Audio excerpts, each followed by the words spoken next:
விருதாச்சலத்தில் அரசு பேருந்து நடத்துனரை கொடூரமாக தாக்கிய போதை இளைஞர் கைது செய்யப்பட்டுள்ளார்.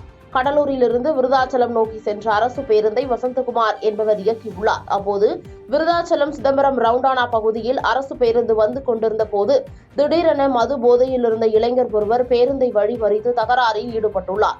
அப்போது அரசு பேருந்து நடத்துனர் அருள்ராஜ் நகர்ந்து செல்லுமாறு கூறியுள்ளார். இதனால் ஆத்திரமடைந்த இளைஞர் நடத்துனர் அருள்ராஜை தாக்கியுள்ளார். பின்னர் சக ஓட்டுநர்கள் ஒன்று கூடியதால் போதை இளைஞர் தப்பித்து ஓடியுள்ளார்.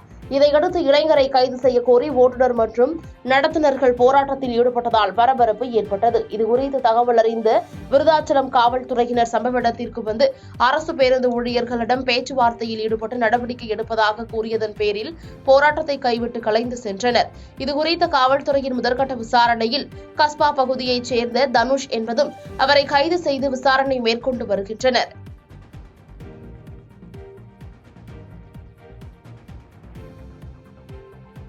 பாதகம் செய்பவரை கண்டால் நாம் பயங்கொள்ளலாகாது பாப்பா.